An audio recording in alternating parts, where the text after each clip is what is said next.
Өнөөдрийн хичээл бол эрүүл мэндийн онцгой байдлын үед англиар хэрхэн тусламж дуудах, тайлбарлах тухай юм.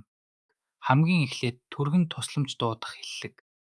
Түргэн тусламж дуудаарай гэхийг call an ambulance.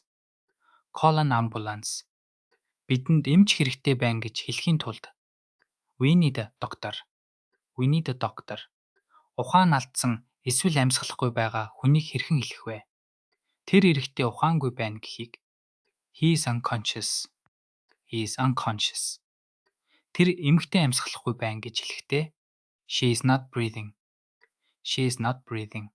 Unconscious гэдэг нь ухаангүй гэсэн үг юм. Хүчтэй өвдөлт болон цус алдалтыг хэрхэн тайлбарлах вэ? Миний цээжээр маш хүчтэй өвдөж байна гэхийг I have severe chest pain. I have severe chest pain. Тэр эрэгтэй маш их цус алдаж байна гэж хэлэхдээ he is bleeding heavily. He is bleeding heavily. Bleeding гэдэг нь цус алдах гэсэн үг. Харшил хөдлөх эсвэл харшлын шинж тэмдэг илэрх үед хэрхэн хэлэх вэ? Түүний харшил нь хөдөлж байна гэхийг she is having an allergic reaction. She is having an allergic reaction. Би газрын самрын харшилтай гэж хэлэхдээ I am allergic to peanuts. I am allergic to peanuts. Анхны тусламж болон хиймэл амьсгал шаардлагатай үед юу гэж хэлэх вэ?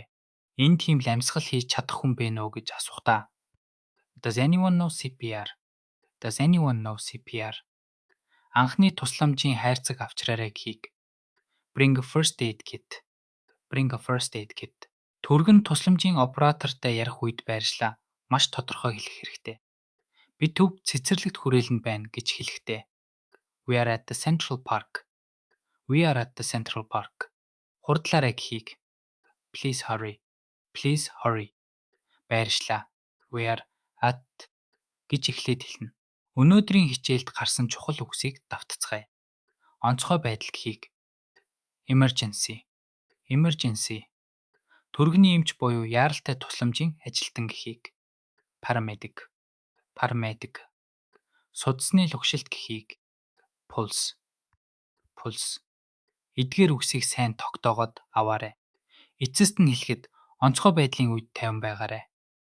Үүнийг англиар stay calm in an emergency. Stay calm in an emergency гэж хэлнэ.